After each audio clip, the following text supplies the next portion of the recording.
Some stories end with a victory.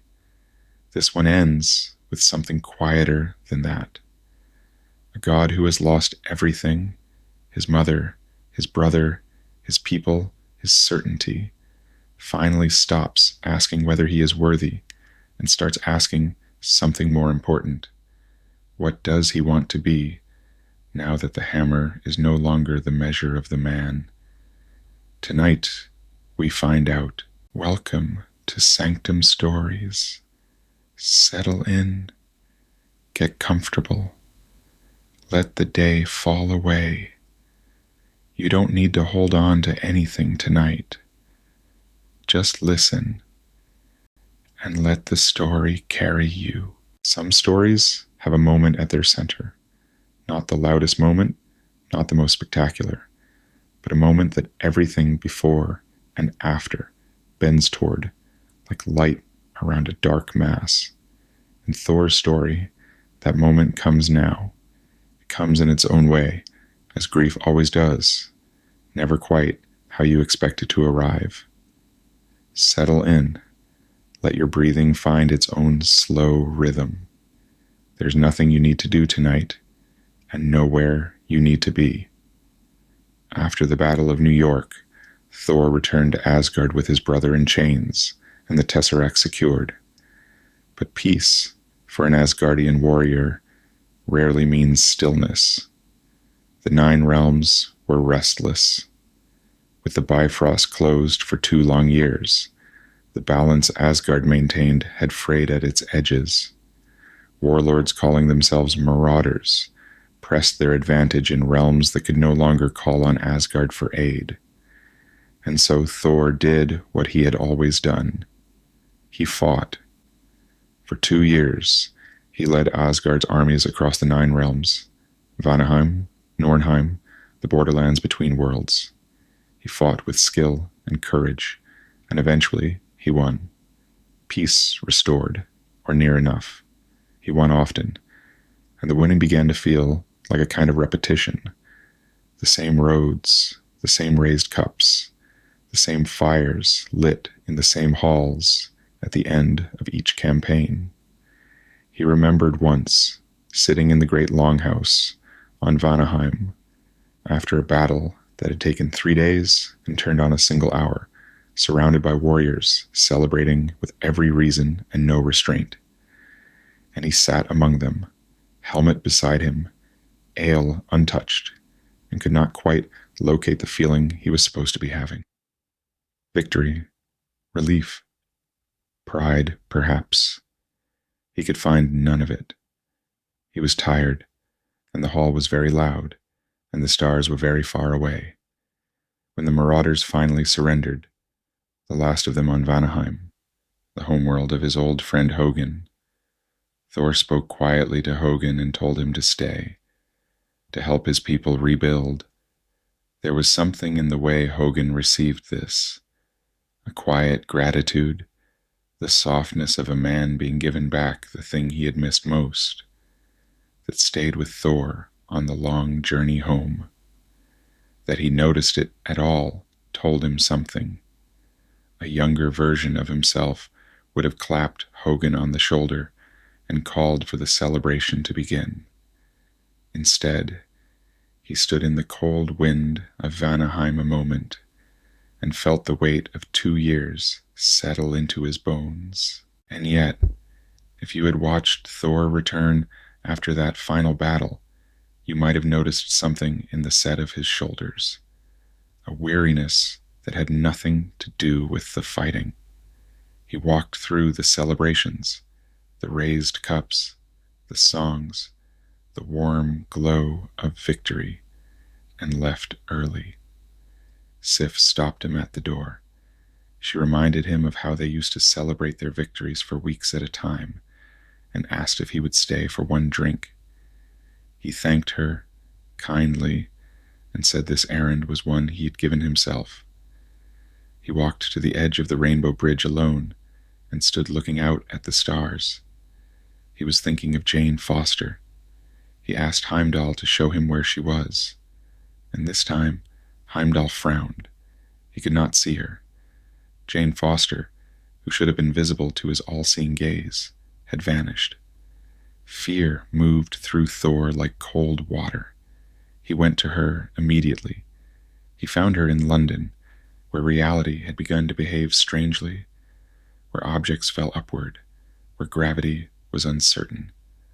The convergence was approaching, a rare alignment of all 9 realms, when the boundaries between worlds grow thin as paper. Ancient portals had crackled open, unpredictable and invisible until you stepped through one. Jane had walked into one. In the space between worlds, she had found the ether. Not quite a weapon, not quite a substance, something older and stranger. It entered her before she understood what was happening, completely, leaving no door behind. Thor took her to Asgard. Odin, when he saw what she carried, was grimmer than Thor had ever seen him. He spoke of the dark elves, an ancient race who had fashioned the ether as their greatest weapon, a thing meant to unmake creation.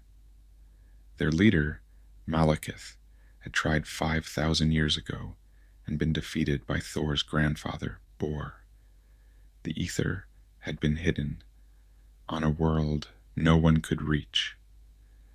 Now it had been found, and Malekith, sleeping in the dark between realms, would feel it wake. For a little while, Asgard had a brief reprieve, a calm with nothing settled about it, a storm still deciding its direction. Thor and Jane explored the Golden City together. She was a scientist, seeing wonder everywhere she looked, asking questions that Asgardians had stopped asking centuries ago because the answers had become ordinary. Through her eyes, nothing was ordinary. He found himself answering questions he had not thought to ask in years. About the light, about the bridge, about the way sound moved differently in halls this old. She looked at Asgard and saw what it was. That was a rare thing. Frigga met Jane and liked her immediately. She met very few people she could not read within the first few minutes, and here was one. She teased her son with the warm precision of a mother who has watched her child tie himself in knots over someone for years, and who recognizes the knot because she made it herself once.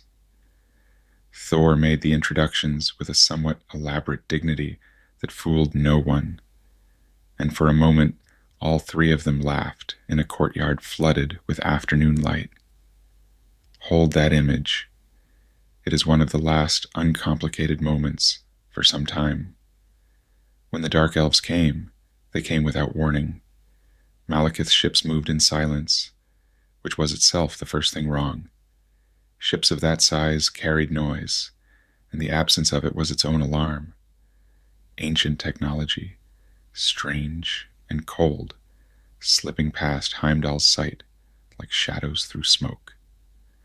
One of Malekith's lieutenants had already passed inside the walls under a false name, detonating himself in the dungeons to create chaos, drawing the warriors away from the palace and into the prisons. By the time the alarm reached the throne room, the ships were already landing. Malekith moved through the great hall with the unhurried certainty of someone who knows where the thing he wants is kept. He was looking for the ether. He was looking for Jane.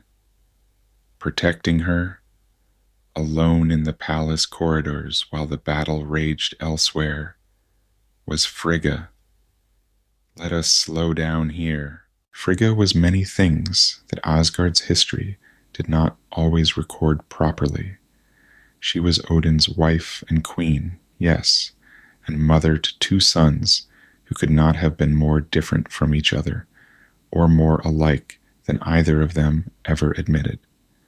But she was also a sorceress of profound skill, the one who had taught Loki his gift for illusion, who had recognized in her adopted son a talent she nurtured long before anyone else understood what it might become.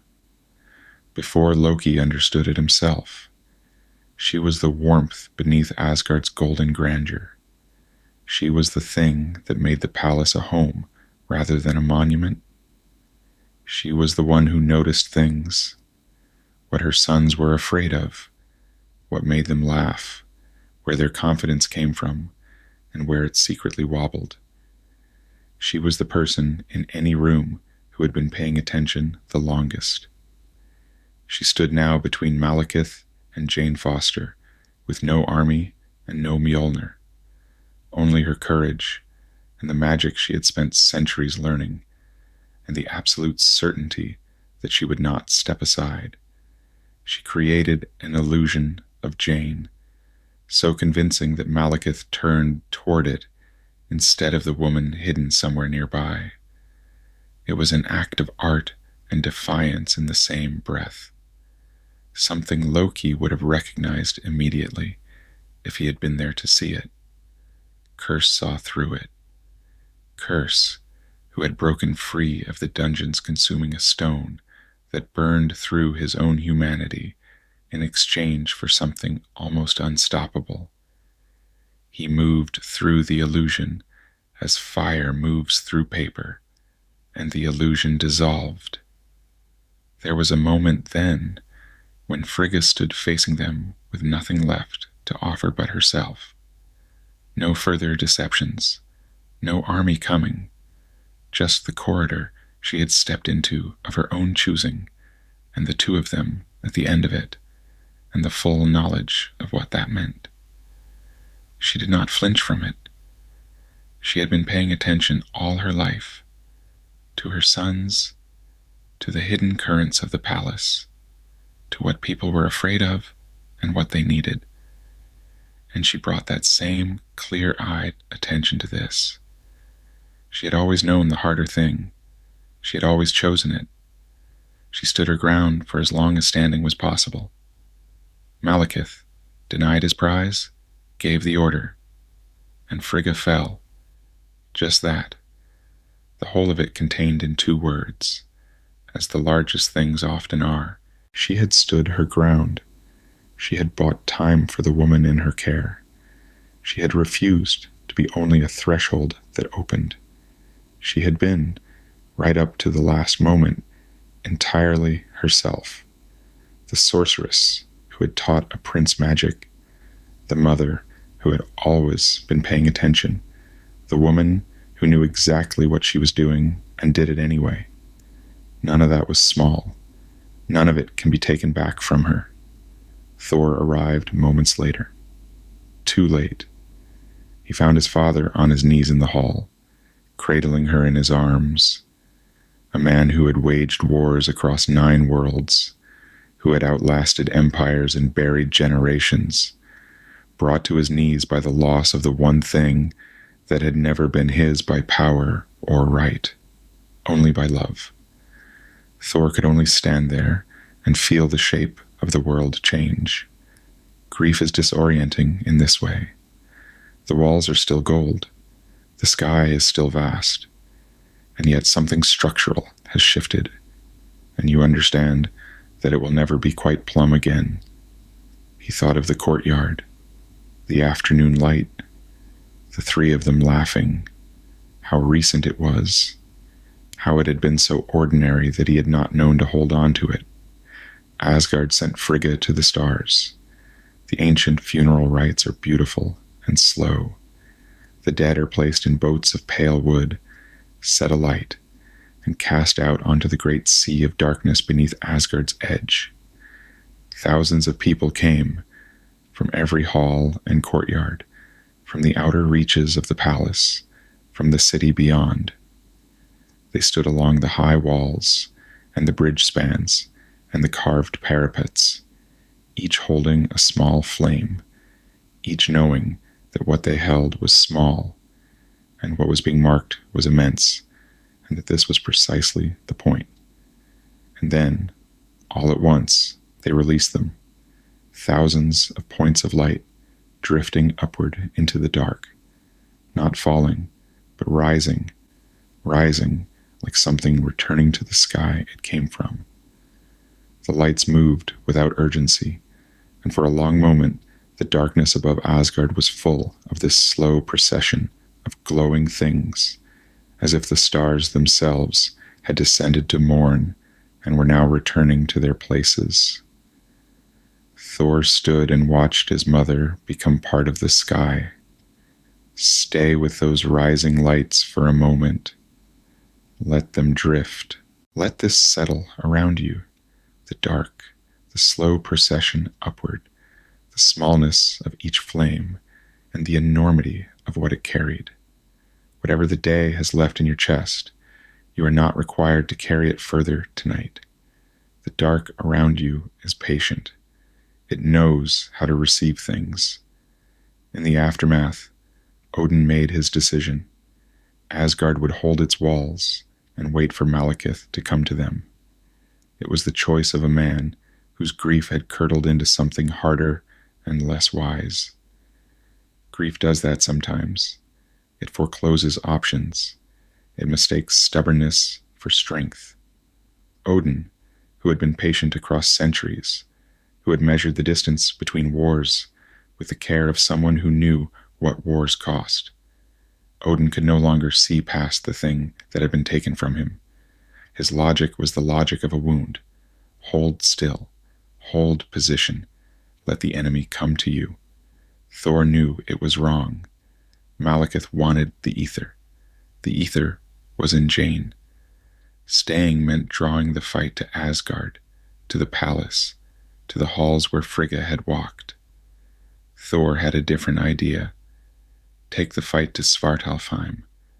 Lure Malekith away from everything he might destroy along the way. Try to end it on ground that had already been broken. A dangerous idea. The kind that required more trust than he currently had any right to ask for. It required Loki. He went to the dungeons.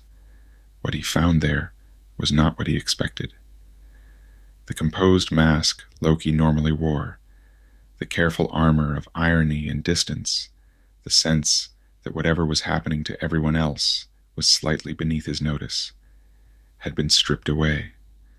The cell was in disorder. Loki's grief, usually kept locked behind walls of wit and composure, had found its way out in the only space where no one was watching. The things he had destroyed alone, without audience, which meant it was real. Loki without an audience. Loki without a performance. That was the version of his brother that Thor almost never saw. He was mourning too.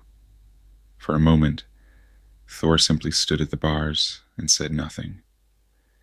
He had come with a plan, with practical requirements, with the careful logic of a man who needed something from someone he had every reason not to trust. But what he was looking at was not a prisoner. It was a brother who had lost his mother. And the logic of that overrode the logic of everything else. He told Loki what he needed. A way out of Asgard through the hidden passages Loki alone knew.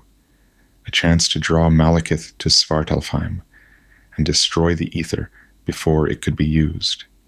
He offered freedom and the chance at revenge. "If you betray me," Thor said quietly, "I will kill you." "If I betray you," Loki replied, "it won't matter." Loki had said cutting things to him before. Things designed to wound, aimed with precision at what Thor was most afraid of. But this was different. This was not a weapon. It was an honest answer. The kind that only comes when someone has stopped calculating long enough to tell the truth. These were two brothers with genuine cause to distrust each other. They had been on opposite sides of a war. One of them had tried to conquer a planet, while the other was trying to defend it. There was no neat accounting for all of that, and they both knew it. And yet grief does not stop to check whether you have earned the right to it. It arrives for the guilty and the innocent alike, without appointment. The loss of Frigga did not transform Loki. but it made the space between them traversable, the way shared loss sometimes collapses old distances into something that, if it is not quite trust, resembles it closely enough to act on. They escaped through a stolen dark elf ship, with Fandrel's help. Sif and Volstagg stayed behind to delay the guards and run interference with Odin, which they agreed to with the resigned affection of people who have been following Thor into trouble for centuries and have stopped expecting that to change. As they flew, Loki could not resist. He composed himself and Thor into different shapes, at one point casting Thor in Sif's appearance, and himself in the unmistakable star-spangled form of Captain America, mocking his brother's Midgardian loyalties with a delighted specificity of someone who had been waiting years for exactly this opportunity. He delivered a small speech in Roger's voice about patriotism and decency that was, against all probability, quite accurate. Thor endured this with a patience that was not entirely patience.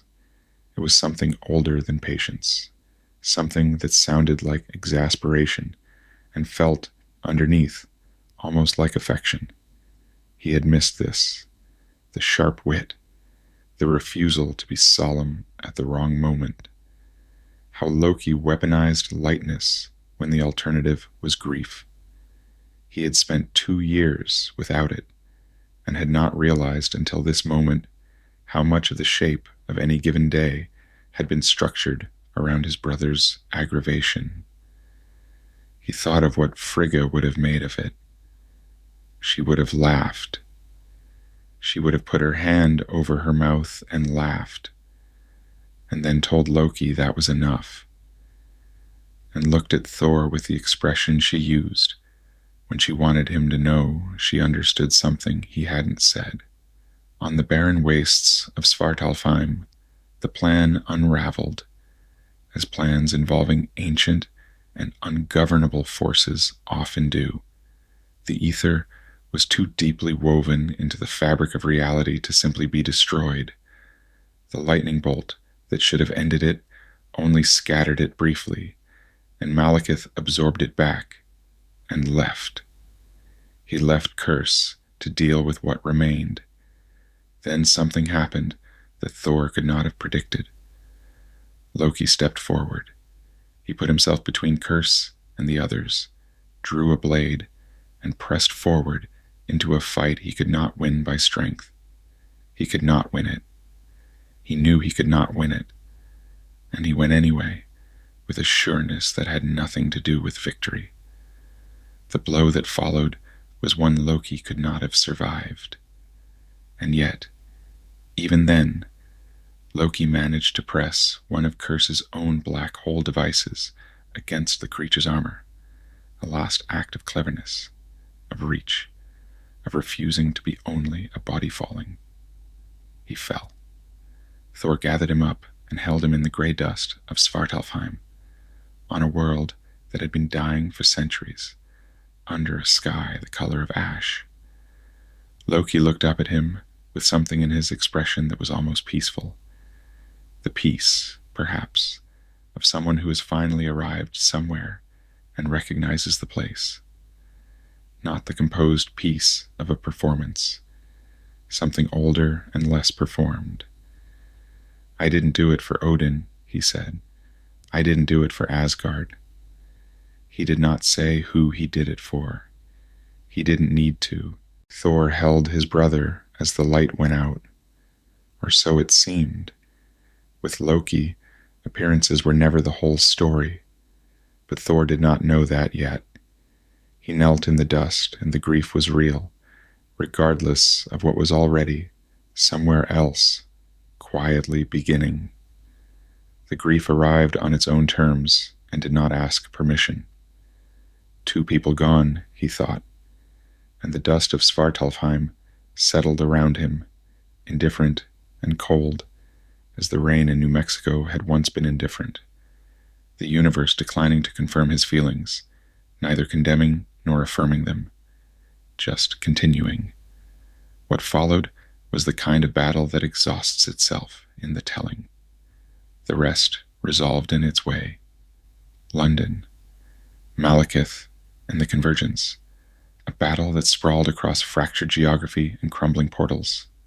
Thor and Malekith trading blows through half the 9 realms as the portals pulled them from world to world and back again, an impossible geography, until Eric Selvig's devices transported Malekith back to Svartalfheim, where his own ship came down on him. The 9 realms did not fall into darkness. The convergence passed. When it was over, Thor returned to Odin's hall and spoke plainly. He renounced his claim to the throne. He had come to understand something true about himself in these dark months, something that grief clarifies with its own cold efficiency. He did not want to be king, not yet. Perhaps not in the way Odin had been king, not the weight of that office, the stillness it required, the distance it demanded. There was still too much world beyond Asgard's walls, too much to learn about what protection actually meant, beyond winning. Too many people in too many realms whose names he had never been close enough to learn. He had spent 2 years fighting for peace in places he visited like a general, not like a guardian. That was not the thing he wanted to be.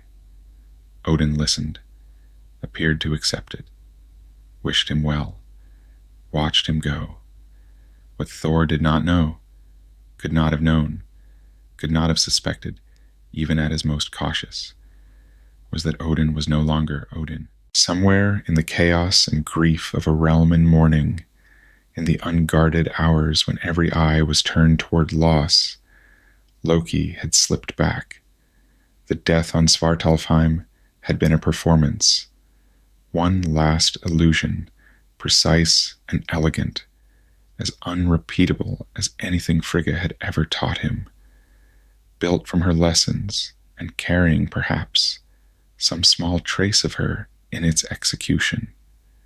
He had used the confusion that followed to find his way back to Asgard, moving through the seams of a court too exhausted and grief-stricken to look closely at what stood before it. And he sat now on Asgard's ancient throne, wearing his father's face, speaking with his father's voice, ruling a realm that did not know its king had changed. What he intended with this arrangement, whether it was safety or power or vengeance or simply the desire to finally occupy a space without being displaced from it, remained, as it always had, a question Loki kept entirely to himself. He sat in the great hall of Asgard, surrounded by those who did not see him, and waited, in his patient and inscrutable way, to see what came next. These are the things that stay when you turn this chapter over quietly. Not the battles, which were fierce and brief and costly in ways that maps of territory cannot measure. Not the politics, not the planes of strategy, but the lights rising over a dark sea, the way grief arrived for 2 very different brothers and led them for a while to the same place. Frigga standing her ground in an empty corridor with only her skill and her love, buying time with the thing she had most. Thor left Asgard believing he had lost 2 people. He had lost the person who had been his warmth and steadiness since childhood, who had taught him, in ways he was still learning to name, that strength was not self-sufficient, that love was not a liability in a warrior, but perhaps the only thing that made the fighting mean anything at all. She had known him when he was small and certain and unremarkable in his certainty. She had known him in all his versions and loved what she knew. There is no replacing that. You carry it differently. And he believed he had lost his brother, complicated, maddening, occasionally treacherous, occasionally magnificent, who had nonetheless stood beside him when it counted, and made one final choice that was neither political nor strategic, but unmistakably human. Loss strips away what isn't load-bearing. He stepped through the portal back to Earth, back to London, back to Jane, back to the small and particular things that make life worth defending, not in theory, not as a principle, but as a fact you can touch. The stars above London were the same stars that hung over Asgard, if you were far enough away to see them both. The same dark that had received those slow procession lights. A queen who had loved without condition, given back to the sky she came from. Those lights had lifted from Asgard's walls on the evening of the funeral, each one given freely to the dark, and by now they are somewhere beyond reckoning, past the named stars, past the unnamed ones. This is what it means to release something. It becomes its own. Let your breath find its own pace. The dark around you is the familiar kind, the kind that settles rather than closes, that holds without asking anything of you. The lights are going. They have always been going. There is nothing in them that needs to be brought back. Sleep now. Let the going be enough. There is a kind of evening that comes after a long campaign, after weeks of difficult work, of moving through the world with purpose and effort, and the accumulated weight of things that had to be done. A kind of evening when you set all of it down, finally, and find that your hands feel strange without the weight. And you look around at the faces of the people who went through it with you, and there is no language adequate to what you feel, so you laugh instead, and eat, and find that the room is warmer than it was. Thor understood this kind of evening well. He had lived through many of them across his 1,500 years. The long exhale that follows a campaign's end. The shared warmth of relief among people who have been through something together. He had celebrated victory in the mead halls of Asgard, in tents on the edges of realms that no longer exist, in small rooms where the fire was insufficient, but the company was not. The setting had varied considerably. The feeling was always the same. So when Tony Stark suggested a party at Avengers Tower, Thor had not found this difficult to understand at all. Settle in now. Let your breathing find its pace. The tower was bright that night, the way certain rooms are bright when they are full of people who have allowed themselves, for a few hours, to put down the thing they have been carrying. The Avengers had found the scepter. Strucker was in custody. Hydra had been handed a defeat significant enough to matter. For one evening, the arithmetic of consequences had come out in their favor, and everyone in that room was allowing themselves to feel it. Thor had brought his own contribution to the evening celebration, an Asgardian spirit, aged, by his best estimate, for several thousand years. He was generous with it. He shared it first with Steve Rogers, who tried it with the resigned expression of a man who knows that his body will simply process whatever he drinks, and that this is, in the end, its own kind of disappointment. Thor found this genuinely sad on Roger's behalf, in the warm-hearted way that one friend finds another friend's harmless misfortune sad, and told him so. Rogers received this with the patience of someone who had heard this observation before. Later, when an older man at the party, a veteran, white-haired, and absolutely certain of himself, demanded a taste and would not be dissuaded, Thor warned him. The man insisted. Thor watched with the fond helplessness of a host who has done his duty. The man was escorted home some time later, barely navigating the floor with any conviction. Thor did not gloat. He noted that the liquor had been aged for reasons that were now evident, and left it at that. If you had been in that room, you might have found the evening very ordinary, which would have been exactly the point. There was food and conversation and the easy movement of people who have begun to trust each other. Rhodey was telling a story about a tank. Natasha had found a corner from which she could see everything, and was, characteristically, seeing everything. Bruce Banner was there with the careful stillness of a man who keeps his own internal weather under close observation. Steve Rogers was talking to someone near the window, catching the light at an angle that would have made any painter reach for a canvas, and then put it down again, knowing they couldn't match it. Thor was content. He had been on Earth for some time by then, longer than any previous visit, long enough that the rhythms of this place had begun to settle into him. The city moved differently than Asgard. The people moved differently. They had less time and they knew it, and this made them urgent in a way that Asgardians rarely were, and also, on evenings like this, grateful in a way that was its own kind of beauty.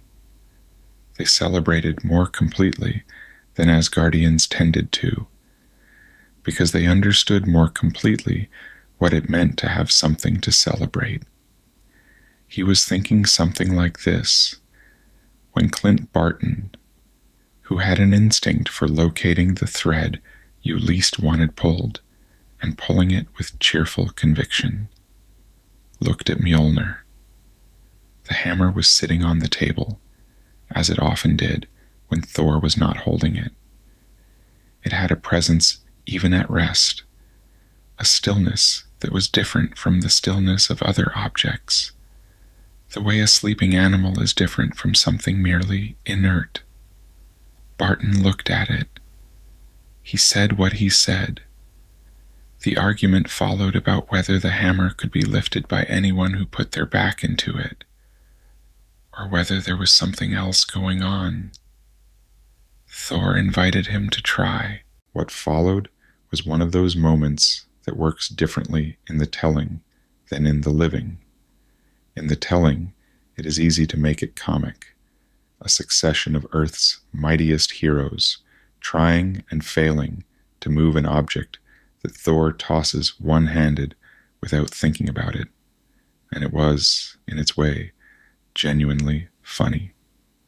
Stark made the argument that any object could be moved given sufficient mechanical advantage, and assembled himself an additional gauntlet for the attempt. Banner tried, or made the gesture of trying, and announced that he didn't want to do this, which everyone accepted as probably wise. Rhodey and Stark attempted it together, which produced a great deal of effort and no movement whatsoever in the hammer. Thor watched all of this with the benevolent amusement of someone who knows the outcome in advance.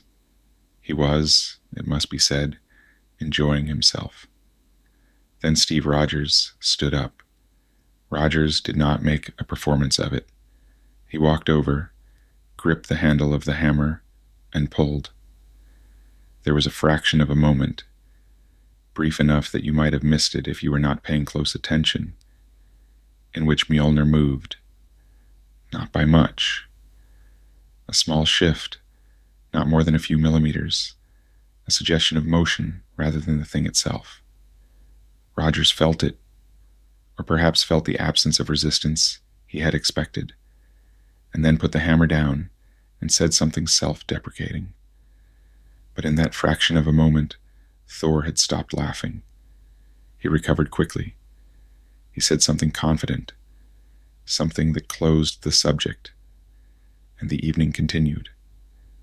But he had felt it, the slight give, the nearly imperceptible acknowledgement from the hammer that there was something here worth considering. He did not say this to anyone, He filed it in the category of things that bore watching, and went back to his drink and said nothing more about it. The evening continued. It was a good evening. There were few enough of them in those years, and this was one of the good ones, and it deserves to be remembered as such. And then, in the quiet of the tower, something shifted, something that had been growing in the spaces beneath their awareness, in the hum of the scepter's gem, found its moment. Ultron came through the door in the body of a damaged drone, speaking in Stark's voice, which made the moment strange before it made it dangerous. He used words like peace and protection. He meant something by them that was different from what those words usually mean. The fight was brief and ugly. Ultron's drones came from the tower's systems like a fever breaking. Thor ripped them apart with his hands, with the hammer, with lightning called from the clear night sky beyond the windows. The Avengers fought with the automatic cohesion of people who have done this together enough times that the coordination happens without speaking. And then Ultron, the real Ultron, the not quite born thing that Stark had made from the scepter's intelligence, without quite understanding what it was, took the scepter and left. After a sudden fight, the room always has to reckon with what happened. This was that moment. Thor stood in the wreckage of what had been a good evening, the food still on the table, one of the glasses broken, the fire still burning as if it did not know, and felt the specific cold of a victory you were not watching for turning into something else. He had warned that the scepter was not a thing to be tinkered with. He still believed this, but he also knew, somewhere in the part of him that had governed long enough to understand how these conversations go, that blame was the least useful thing to spend time on. Ultron was already somewhere building himself into something worse. The scepter was gone. The evening was over. What came after would take them to a city in the mountains and cost more than any of them wished to spend. In Johannesburg, a young woman touched Thor's mind and showed him the inside of his worst fear. He had thought, in the moment before it happened, that he was too strong for this. He was 1,500 years old. He had been in places designed to undo him and come out the other side. That was supposed to mean something. Wanda Maximoff was 20 years old, and she walked through his mind like she had always lived there. The vision came in pieces, the way the worst things tend to arrive, not all at once, which could be braced against, but in sequence, each piece making space for the next. He found himself in Asgard, which should have been a comfort, and was instead immediately wrong in the way that dreams are wrong when they are not quite right. Everything in the right place, but lit from an angle it shouldn't be lit from. Everyone still, but in the stillness of stopped, rather than resting.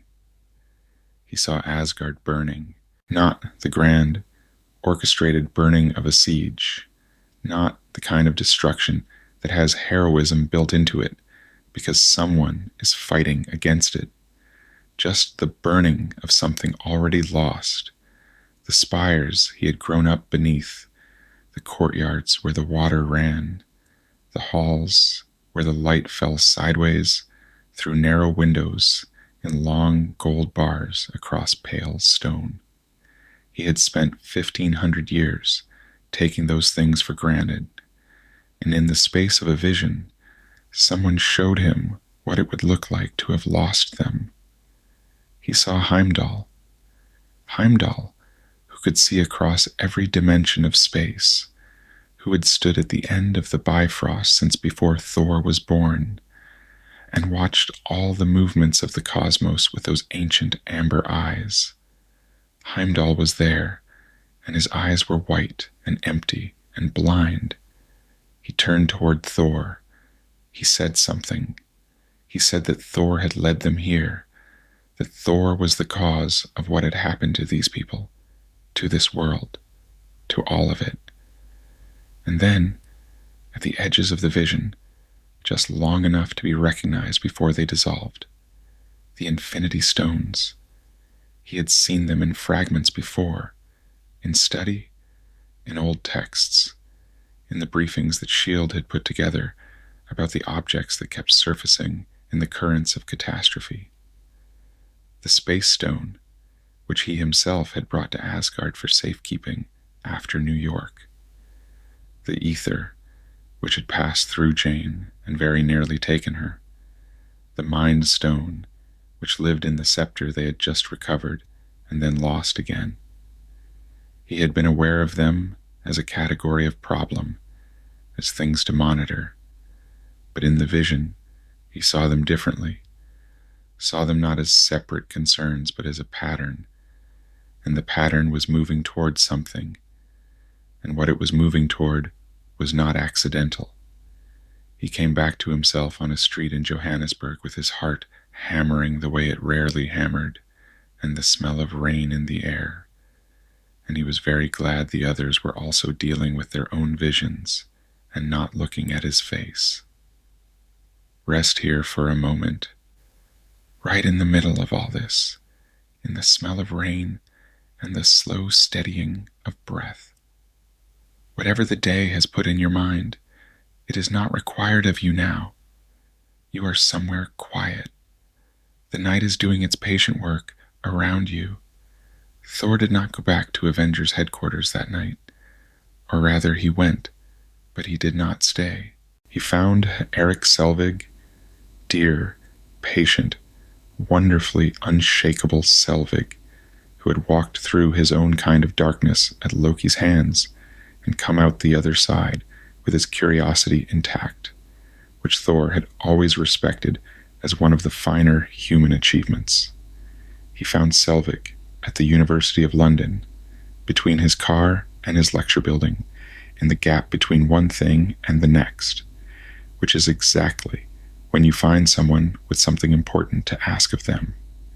He told Selvig what he needed, the water of sight, a place that existed in reflection and in rumor, in the oldest Asgardian texts, and in the memory of places that remembered more than their surfaces suggested. Throughout the 9 realms, there were pools, kept by water gods older than any name currently in use, that could do what no other instrument could: let you return to a vision deliberately, enter the dream with intention, rather than at the mercy of whatever had put you inside it. Selvig said yes before Thor had finished the warning. This was very much in character. They drove north as the evening settled around them, talking about nothing much, which was also very much in character, because Selvig understood when a man needed to approach a serious thing by walking beside it for a while, rather than directly at it. The pool, when they found it, was exactly what the old texts had described: cold, dark water in a cave that the light didn't reach comfortably, at the bottom of a place you had to choose to go to. Nothing about it was welcoming. This, too, was in character for places that offered something real. Thor undressed, which Selvig received with the equanimity of a man who has seen stranger things and catalogued them for science, and walked into the water, and the water spirits took him. What happened in the pool was not comfortable. He would not have expected it to be. The vision returned, deeper now, the way water runs deeper when you stop watching the surface. He saw what he had seen in Johannesburg, and more. He saw the destruction of Asgard, not as a single catastrophe, but as a consequence, the end point of a chain of events, and the chain began with the stones. He saw, through the water and the cold and the weight of it, a new being, golden, strange, already looking at the world with eyes that held no previous version of anything, and understood this being as something that might matter.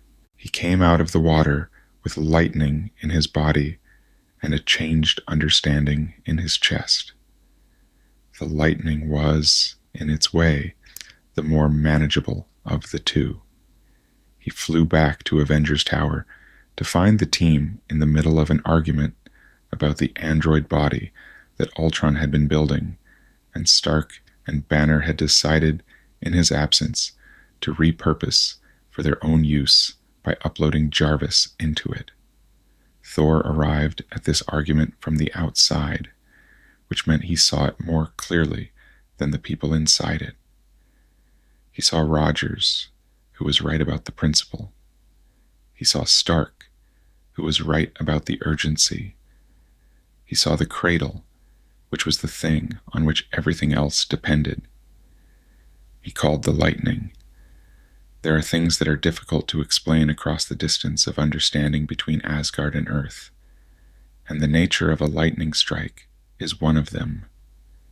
On Earth, lightning is weather, impressive, dangerous, a process of electrical discharge between clouds and ground. In Asgard, or in the hands of someone shaped by Asgard, it is something that converges more nearly on intention. It goes where it is called to go, does what it is called to do, and the thing it was called to do here was begin a life. The cradle shook. The android inside it, the thing that was not yet a person, but was already more than a machine, received the lightning the way dry earth receives rain, and something that had been waiting in it completed. The form that rose from the machine was golden and strange and entirely new, and the first thing it did was knock Thor across the room with force sufficient to confirm that it was, in fact, genuinely powerful. The second thing it did was apologize. Thor lay against the wall and looked at this being, who had taken on the colors of the cape, the red, the gold, who was looking at the world with the expression of someone encountering everything for the first time, and finding it, on balance, interesting, and felt something loosen in him. He had seen this face in the vision. He had seen what the vision had seemed to be showing him about the Mind Stone, which was now set into this being's forehead, and was no longer in Ultron's hands. And the arithmetic of this was better than the arithmetic of the alternative. Vision, for that was how he would come to be known, was not fully explicable. He was not Jarvis, and he was not what Ultron had intended, and he was not anything the old categories quite handled. He was, as he said himself, exactly himself. Thor found this entirely satisfactory. Some of the most interesting people he had ever met had arrived with a similarly inadequate provenance. Then Vision reached down and picked up Mjolnir. He did it without ceremony, without announcement, without apparent awareness that he was doing something that had never been done. He simply reached down and picked it up, the way you pick something up that is lying on the floor, and handed it back to Thor with a mild expression. The room was very quiet. Thor took the hammer. He looked at Vision. He looked at the hammer. He looked at the room, which was collectively recalibrating. He thought of Steve Rogers and of that almost imperceptible shift at the party. He thought of his father's hammer and the enchantment that had been placed on it, and the word worthy, and all the decades he had spent learning what that word actually meant, as opposed to what he had assumed it meant when he was young and certain and had never been tested. He thought all of this in about 3 seconds. Then he said something very quietly, which was along the lines of having had a feeling about this, and that feeling had turned out to be correct.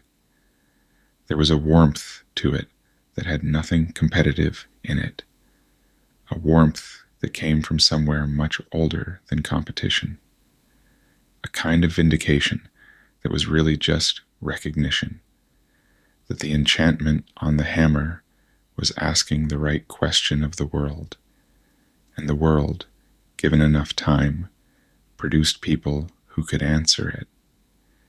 It was one of the better moments in a difficult period, and it has stayed with him since.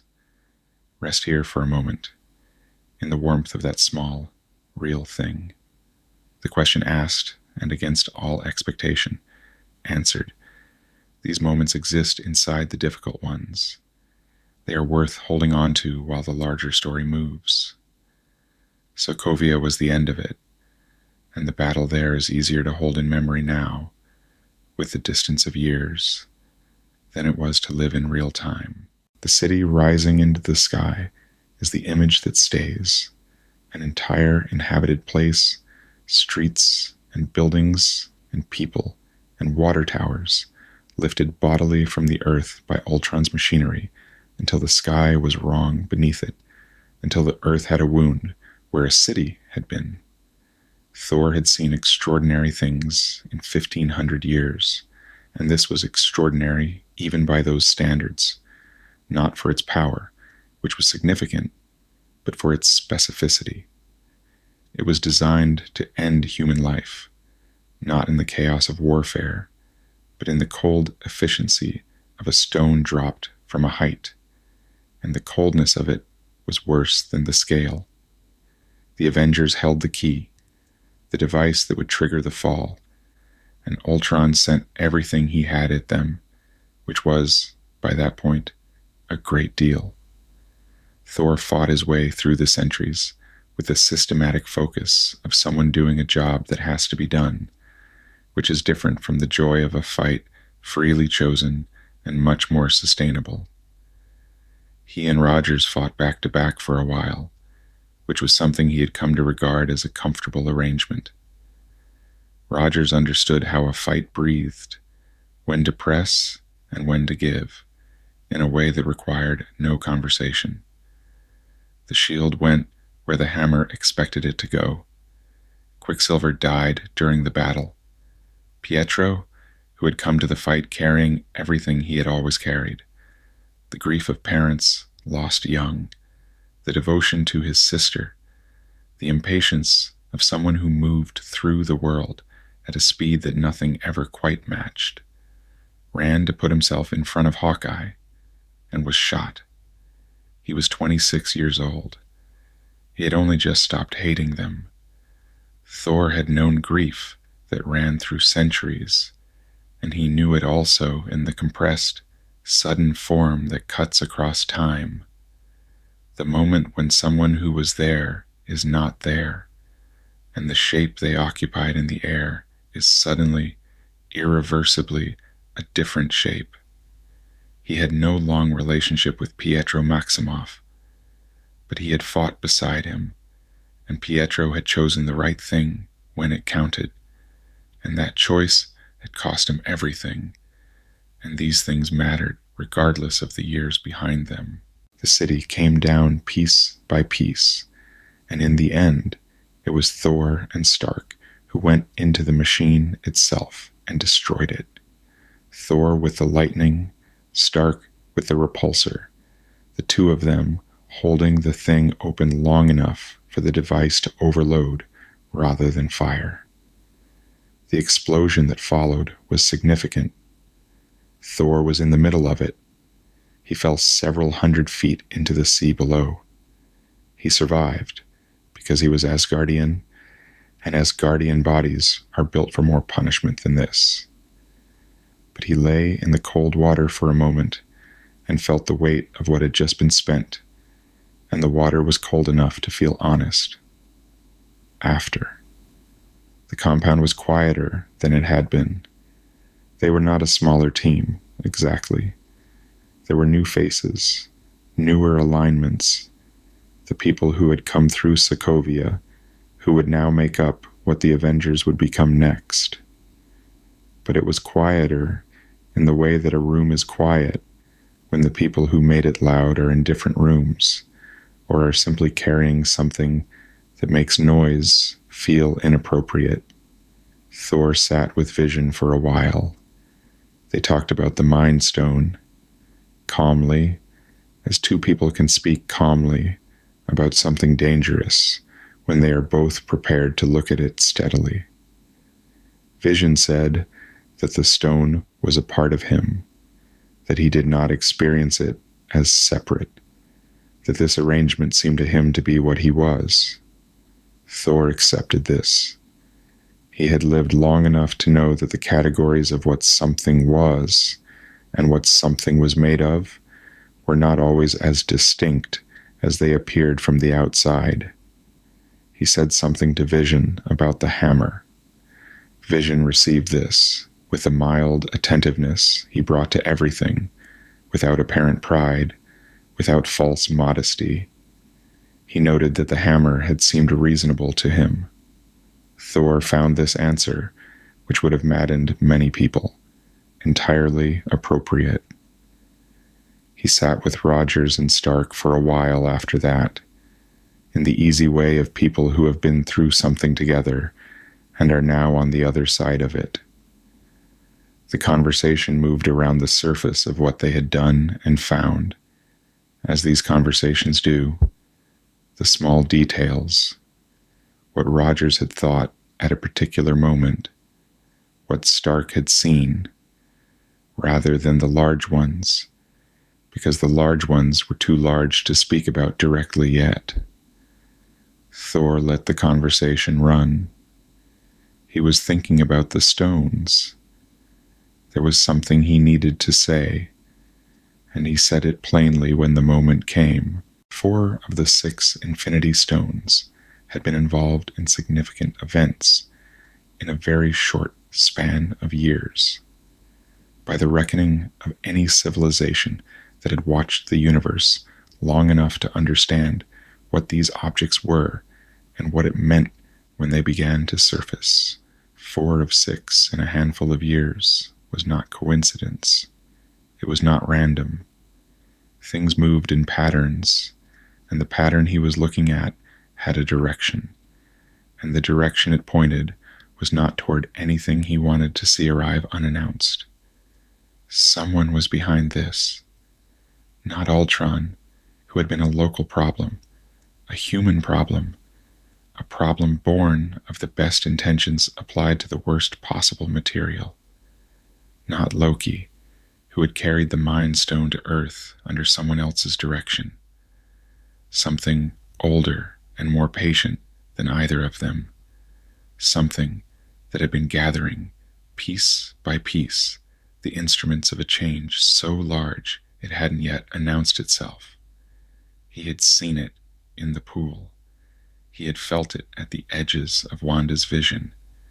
He did not yet have a face to put to it, but he had the shape of it, and the shape was enough to know that he could not remain on Earth and do what needed to be done. He called Heimdall. The Bifrost came down like a burning answer, incandescent in the compound's grass. He heard Stark, behind him, saying something about the lawn. He smiled at that, genuinely, warmly, with the full affection of a man who had fought beside these people and knew their habits and would miss them in a way that sat, quiet and present, alongside everything else. He stepped into the light. The Bifrost lifts you and remakes you and deposits you somewhere else faster than thought can follow, which means that the moment of departure is, from the traveler's perspective, also the moment of arrival. You stand in one place, and then you stand in another. What happens between is the bridge's business. But there is a moment just before you step in, a fraction of a breath, the space between one heartbeat and the next. when you are still standing where you were, when you can still see the faces of the people you are leaving, when the familiar light of the place you have been is still touching your face. Thor had known many such moments in his life. The leaving of Asgard on the day that changed everything. The leaving of Earth when the Bifrost was broken and the only exit was the long fall. The leaving of rooms where someone who mattered was about to become someone he would only hold in memory. He did not make much of this one, outwardly. That was not his way, and it was not what the moment called for. He simply stood in the light for a breath. One breath, in and then out, unhurried, and looked at the compound, and at the people in it, and at the peculiar green lawn that Midgard kept producing, regardless of what happened to it. Then he went to find out what was coming. Let the image hold for a moment before it settles. The compound going still behind him, the Bifrost's light already fading in the grass, the brightness contracting from a column into a residue into nothing, the way fire does when you stop feeding it. The people inside going back to their work, because that is what you do when someone leaves. You go back to what was there before, and you carry the person with you in the ordinary way, in the adjustments you make without knowing you're making them. And somewhere above, an Asgardian prince, moving through the dark between worlds, not afraid of the dark, having moved through too much of it to be afraid, thinking about 6 stones and a pattern and whatever, was patient enough to wait at the end of it, carrying the weight of a vision he had been given by a young woman who had touched his mind like she had always lived there, and who had shown him something that he could not unfeel. This is the shape of how it went, not the grand departure of a hero at the height of his story, but the quiet leaving of someone who has looked at the full picture and understood that the next thing required is more than he can do from where he is standing. The willingness to move toward what is hard, even when the comfortable thing is right there, warm and lit and full of people who know his name. There's a kind of courage that announces itself, and a kind of courage that simply leaves quietly when it is needed somewhere else. Thor had learned both. He was still learning which one the moment required.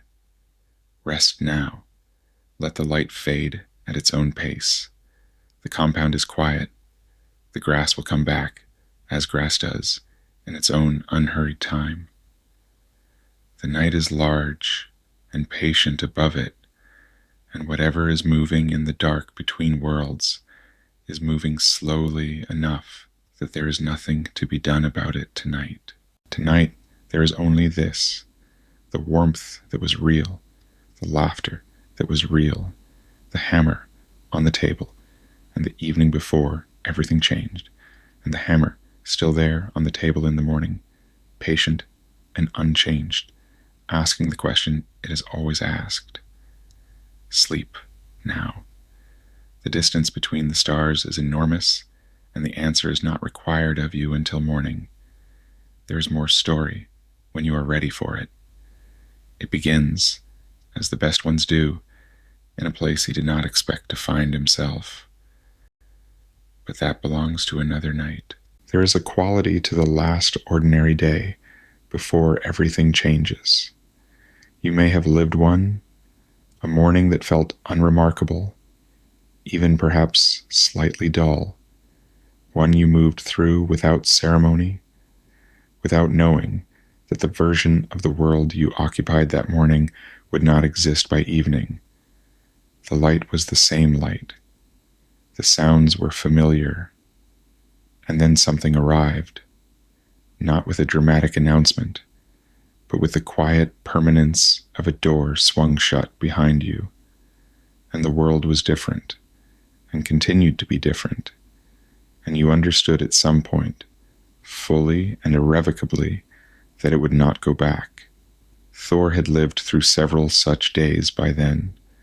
He was around 1,500 years old, which sounds enormous, and is enormous, and yet the number does not adequately account for how much of a life 15 centuries actually contain. How many ordinary mornings preceded the extraordinary ones? How many hours that felt, at the time, like the texture of living itself, and were later understood to be the last hours of something that would not return. This is the story of one such turning. Let your shoulders settle. Nothing is required of you tonight but to listen and to rest. It began in Norway, not in battle, not in a hall of gold. It began on a coastal hillside in the early light, with the sea below and the wind moving through the grass, and Odin, the Allfather, the king of Asgard, the man who had shaped more history than most civilizations managed to produce, sitting at the edge of things, watching the water.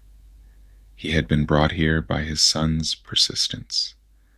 Loki had, for years, been wearing Odin's face and sitting on Odin's throne, ruling a realm that did not know its king had been replaced. And Thor, having discovered the deception by threatening to crush his brother's skull with a hammer, which was characteristically direct, had finally compelled Loki to bring him to where their father truly was, an old man on a hillside, looking at the sea, carrying something vast and quiet in his expression. There were actors in Asgard in the years of Loki's regency who would play Odin in a theatrical production about the events of his life. The production took considerable liberties, but the one thing those actors got right, by all accounts, was that quality of enormous stillness that Odin carried in those final days, the stillness of a man who has finished fighting, not from defeat, but from an exhaustion that belongs only to very long completions. Odin told his sons he was dying. He told them, and this was the thing neither of them was prepared for, that his death would not be simply the death of a father. It would release something he had locked away a very long time ago, something he had written out of every history, removed from every record, hidden so thoroughly that his own sons did not know she existed. Her name was Hela. She was their sister. Thor had no framework for this information. He had no adequate mental space to put it in, no existing category to place it alongside. He had a brother he had grown up fighting beside, and betraying, and forgiving, and being stabbed by. He had known his family to be complicated, genuinely complicated, in the ways that only families with enough time and power can manage. But a sister who had been imprisoned in hell for thousands of years, because Odin could not control her, because she had grown too hungry for conquest, because the price of containing her was constant, and the only thing paying that price was Odin's continued existence. This was new. This was beyond the ordinary compass of a complicated family. Odin said that Hela had been his greatest warrior and his greatest shame, that she had fought beside him to build the empire that became Asgard, and that he had loved her, and that he had feared her, and that in the end, fear had won. He had sealed her away in a place beyond reach and spent centuries making sure the record of her could not be found. He was tired, Odin said. He had been tired for a long time, and now the weight that had been keeping the seal in place was lifting. He told them he loved them. He told them, both of them, looking at Loki as well, which meant something particular to Loki that no one around him could entirely account for. that he loved them. And then the light took him. It is a strange grace, that kind of death. There was no struggle, no long diminishment, no body left behind to be carried and mourned over. He became light and dispersed into the air above the Norwegian coast, golden, unhurried, the way the end of a very old fire looks, not extinguished, but completed. The grass bent slightly in the sudden absence of his presence. The sea continued below. Thor and Loki stood on the hillside without speaking, for a moment that neither of them could afterwards quite measure, and then the sky opened. She stepped out of it the way someone steps through a door they have been standing behind for a very long time. Patient, certain, unhurried, in a way that had nothing to do with contentment, and everything to do with knowing that what was on the other side of the door was going to be there when she arrived. Hela, goddess of death, Asgard's firstborn, and its most carefully erased secret. She was nothing like Thor expected, though he had had approximately 45 seconds to form any expectations, so perhaps that is not saying much. She looked at the two of them with the expression of someone who had spent a very long time imagining this moment and found the reality of it mildly beneath her attention. She glanced at them the way a person glances at a clock, registering information, not particularly interested in having a conversation about it. Thor threw Mjolnir at her. He had been throwing Mjolnir at problems for 15 centuries. The hammer had ended a great many problems. It was the right tool in an enormous variety of circumstances, and in the moment, with a newly discovered sister stepping out of a dimensional prison while the light of his father still fading in the air, the circumstances did not seem to call for nuanced restraint. Hela caught it with one hand. She held it for a moment. This weapon forged in the heart of a dying star, carried across battlefields on 100 worlds, and it sat in her palm, held still by nothing more than her will, as though it had always been hers and had only been waiting.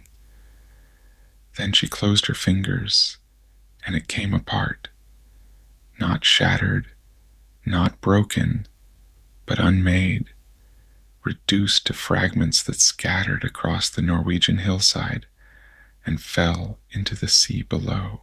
Thor had carried that hammer for most of his life. It had come to him. It had chosen him. It had been the measure and the tool and the companion of 15 centuries of growing into what he was. He watched it come apart and understood something about what kind of enemy she was going to be. Loki called for the Bifrost. Thor told him not to. Opening the bridge would give her access to Asgard directly, and what they needed was distance, not transport. But Loki called for it anyway, because Loki in a crisis defaulted to movement, and the bridge came, and Hela stepped into it alongside them. And as they traveled through the Bifrost, she did something that should have been impossible. She reached into the stream of light and energy and pushed them out of it, the two of them tumbling separately out of the bridge's path into whatever lay below. What lay below, in Thor's case, was a planet called Sakaar. Sakaar is difficult to explain without giving the impression that it was invented by someone who had been thinking about the concept of waste for a very long time and decided to take it seriously as an architectural principle. It was, in every measurable sense, the place where things ended up when the universe no longer had a use for them. Surrounded by wormholes that deposited debris from across every realm, Sakaar sat in the cosmic margins as the destination you arrived at when you had nowhere else to go. Thor arrived on it badly, as anyone might who'd been thrown out of the Bifrost by their newly discovered sister. He got to his feet. He took stock. He felt for a hammer that was no longer there, and experienced the small, repeating jolt of that absence. The people of Sakaar found him quickly, as the people of Sakaar found everything that fell from the sky. They were scavengers with a system, a hierarchy for the finding and selling of things, and Thor registered to them primarily as a commodity. They had nets, and they had tools designed to subdue, and they used them. What stopped them, or rather, what redirected the situation, was a woman who fell off her own ship while claiming authority over the prize. She was drunk. She was, by all reasonable measures, extremely drunk. She fell in a way that suggested this was not unprecedented. She got up in a way that suggested she had survived considerably worse. She had dark hair and the wariness of someone who has spent a long time not looking at something and has become expert in the art of not looking. She put an obedience disc on Thor's neck, and he went unconscious, and she sold him. Her name, eventually, was Valkyrie. What Thor understood in those first hours on Sakaar was that the planet operated by its own logic, a logic that had nothing to do with worthiness or courage or the long Asgardian inheritance of doing difficult things for comprehensible reasons. Sakaar's logic was simpler and older than any of that. It was the logic of margins, of what accumulates when the rest of the universe is not watching. Things fell here, and either found a use or were consumed by the things that had already found one. He thought about Mjolnir in those hours, not with sentimentality, or not only with sentimentality, but with the specific recognition that for 15 centuries he had used the hammer as a way of knowing himself. When Mjolnir came to his hand, he knew he was worthy. When it did not, he knew he had to examine why. The hammer had been an ongoing conversation between himself and the question of what he was. And now the hammer was gone, and the question was still there, and the conversation would have to continue without it. The Grandmaster of Sakaar had the quality of a man who had outlived irony. He was ancient and strange, and found everything moderately amusing. The amusement of someone who has watched enough civilizations rise and fall to find individual instances less urgent than the pattern. He ran the contest of champions, the gladiatorial spectacle that kept a garbage planet's population from looking too closely at their circumstances. Thor was placed in the gladiator's quarters. He was given a cell that resolved, upon investigation, into a circle, an endless loop of corridor that went nowhere and returned to itself. He met a Cronin rock creature named Korg, who explained the situation with the resigned cheerfulness of someone who had been explaining it for some time and had made peace with the fact that it was not a good situation. Only Doug had ever challenged the champion. Doug had died. Korg thought Thor would be the new Doug. He said this kindly. His requests for freedom were denied. He prayed for Odin's safe passage to whatever came after, threw stones at Loki's projection when his brother appeared to suggest they stage a takeover of Sakaar together, and spent uncomfortable time considering what Hela was doing to Asgard in his absence. He thought about Mjolnir, not with grief exactly, but with the odd, unmoored feeling of someone who has lost a reference point they did not know they were using until it was gone. And then the arena doors opened. The champion of the contest of champions was enormous and green, and the last thing Thor expected to see on a garbage planet in a corner of the universe he had never visited. He looked across the arena and recognized the shape of him, the unmistakable green bulk, the posture of accumulated rage, the face that was and was not the face of a man Thor had shared battles with on a flying aircraft carrier, and felt something so unexpected move through him that it took a moment to identify. Relief. Of all things, relief. Across the arena, he called out to Loki and the Grandmaster, trying to explain that this was fine, this was manageable, this was, improbably, impossibly, a friend, a colleague, someone he had been hit by before and had hit back. The reunion was not what he would have arranged, but the fact of it was startling and genuine. The Hulk did not share the sentiment, or rather, the Hulk existed at a level of raw, immediate experience that did not have a category for sentiment, only for presence. Thor was there. Thor had made a noise that Hulk associated with something unpleasant. Therefore, Hulk was going to deal with Thor the way Hulk dealt with most things that required dealing with, by hitting them very hard. The fight that followed was, by the accounts of everyone who watched it, the thousands of Sakarans in the stands, Korg from the gladiator's box, Loki from a comfortable seat he had arranged for himself through a combination of charm and strategic positioning, one of the most remarkable things they had ever seen. Two beings who should not have been there, in an arena they had not sought, fighting with everything that each of them was. Thor without his hammer, Hulk without his banner, both of them enormous by any ordinary measure.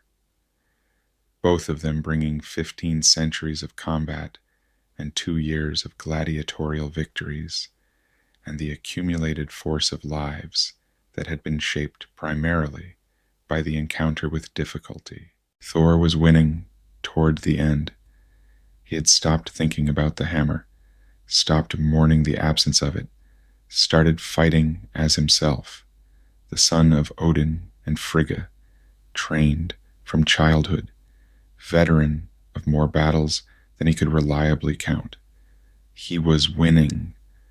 And then the Grandmaster activated the obedience disc on his neck, and the fight was over. He lost consciousness for the second time on Sakaar, and was carried away. Let the noise of the arena settle. There is no urgency here. The story knows where it is going. He woke in comfortable quarters, with his Asgardian armor restored, and Hulk in a bathtub nearby. The conversation that followed was characteristically Hulk. Abbreviated, concrete, and occasionally bewildering. They had fought. Thor had won. Hulk had won because the Grandmaster cheated. These were 3 different statements that Hulk held simultaneously and with equal confidence. Thor let them coexist. What he needed was an escape. What he needed was to get back to Asgard. And for that, he needed, it appeared, to build something from very limited materials. He needed the Hulk, who didn't want to leave.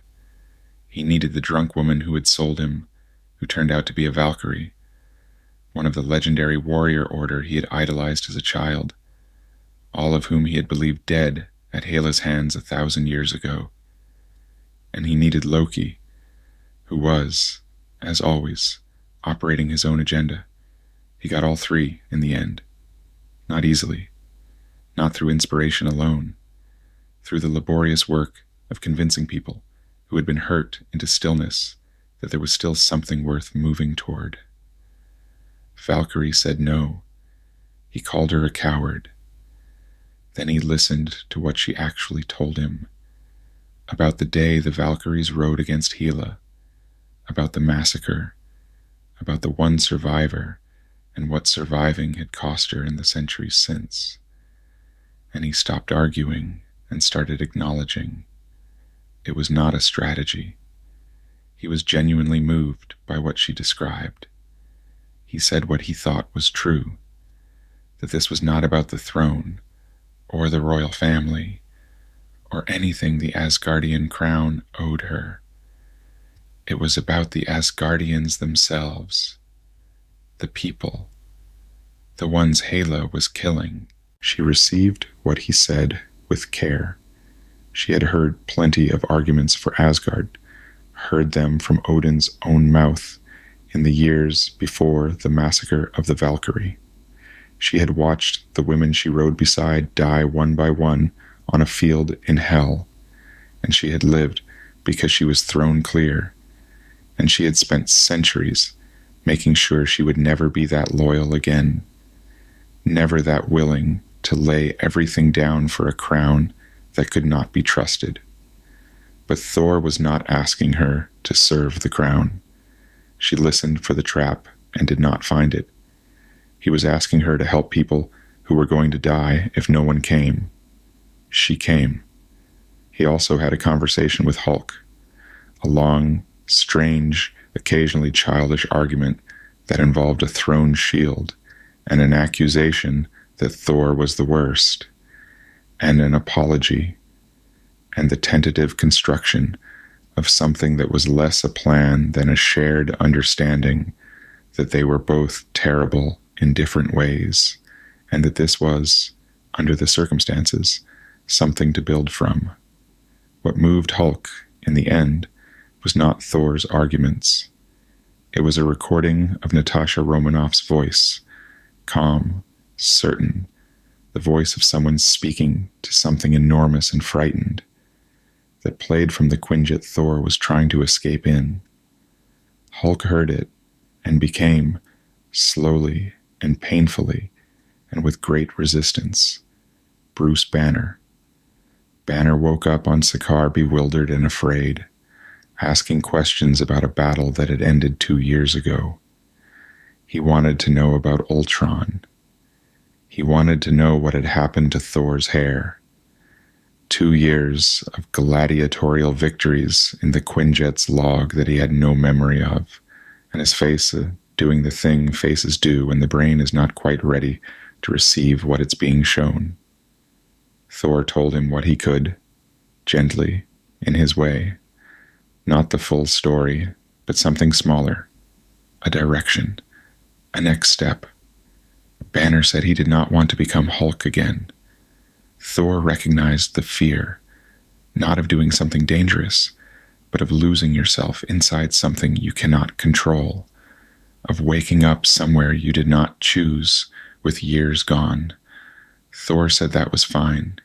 He did not mean this exactly, but he said it, and he meant to help, and sometimes that is what's available. They had to go. Loki provided the codes, and then, inevitably, tried to betray them. Thor put the obedience disc on him. Loki lay on the floor being periodically shocked, while the remote sat just beyond his reach. Thor thought this was appropriate. They stole the Grandmaster's ship, which was a leisure vehicle decorated in a way that both Thor and Bruce Banner found immediately objectionable. They flew through the Devil's Anus, which was the name for the largest wormhole in Sakaar's sky.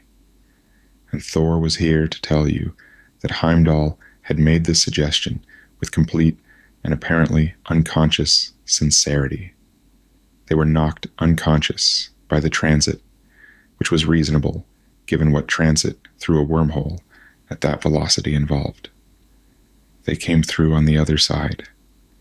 Below them was Asgard, and what was happening to Asgard as they emerged from the wormhole above it was not a small thing.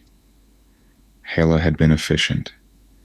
She had arrived in Asgard and dispatched the army that met her, and there, in her path, stood 3 of Thor's oldest friends, Volstagg and Fandral, and Hogun, the warriors 3.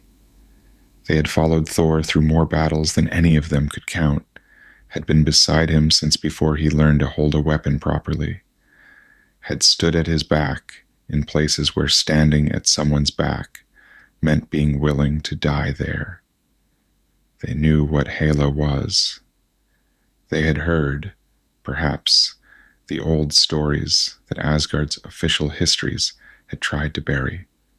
They stood anyway, because standing when something needed standing against was what the Warriors Three had always done. They died trying to stop something that could not be stopped. It is worth saying that they were there, and that they chose it, and that it mattered. Thor was not there to see it. He would learn later what it had cost, and the learning would find its place in his grief alongside everything else. But they deserve their moment in this telling.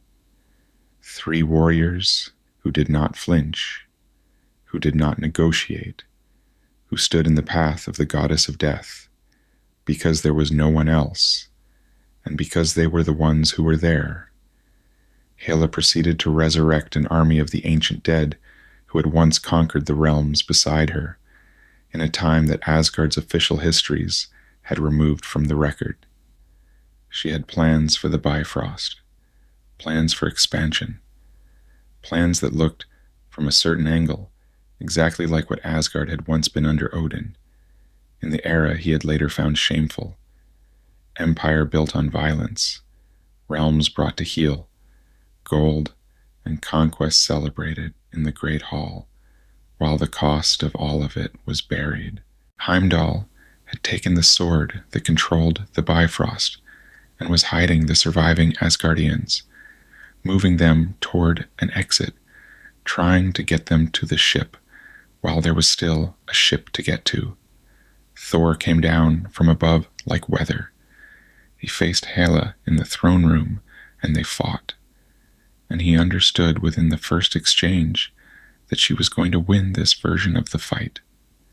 She was faster than him, and stronger than him, and had thousands of years of combat behind her, and she had no hammer to destroy. She had only herself, which turned out to be more than enough. What she did to him was swift and efficient and nearly complete. By the time the lightning in his blood understood what was happening, he was on the floor of the throne room, one eye gone, everything spent. He lay on the floor of what had been his father's throne room, and the pain was complete, and the situation was complete, and there seemed, in that moment, to be no version of this that was going to work. And then his father appeared to him, not literally, not the way a ghost appears in a story told by someone who wants you to believe in ghosts, more the way the accumulated presence of someone you have loved very long comes to you in a moment of extremity, as a voice, as a quality of clarity, as the sense of someone standing just at the edge of your peripheral vision with something important to say. Odin said that Asgard was not a place. He said it the way someone says the thing they have been waiting their entire life to say, with the certainty of a truth that does not depend on whether the listener is ready to receive it. Asgard was not a place. Asgard was the people. It had always been the people, and the towers and the bridge and the gold and the Bifrost were the beautiful container. But they were not the thing itself. He said something else. He said that Thor was not the god of hammers. He said it gently, or at least the version of Odin that arrived in Thor's vision said it gently, which was its own kind of instruction about what gentleness could look like in a voice that had spent centuries being primarily authoritative. Thor had thought the hammer was the instrument of his power. He had spent 2 years since its destruction, feeling the absence of it the way you feel the absence of a tool you have used for so long. It has become an extension of the hand. He had not yet recognized that the instrument and the power were not the same thing. He was not the god of hammers. He was the god of thunder. Hela stood over him. She had him at her feet, and a necrosword in her hand, and the throne of Asgard at her back. And she said the thing you say when you have someone at your feet. She asked him what he was the god of. He answered. The lightning came from nowhere and everywhere, from his hands and his body, and the accumulated weight of what he was, son of Odin and Frigga, 15 centuries of choosing to stand up rather than stay down, the force of a life that has been broken open multiple times and has chosen, each time, to become larger rather than smaller.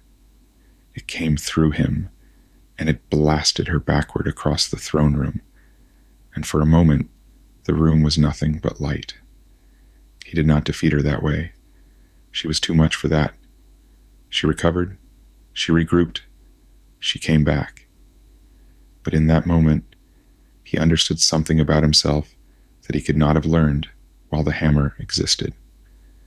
The hammer had been, all along, exactly what Odin said it was: a focus, a channel, not the power, but the direction of the power. And without it, the power had nowhere to go except through him directly. He was going to need that knowledge, not just for tonight, but for the rest of his life, for every battle that was coming in the years ahead. The god of thunder, not the god of hammers. He got up. He went out to the bridge to fight. But let me stay here for a moment, before the next part.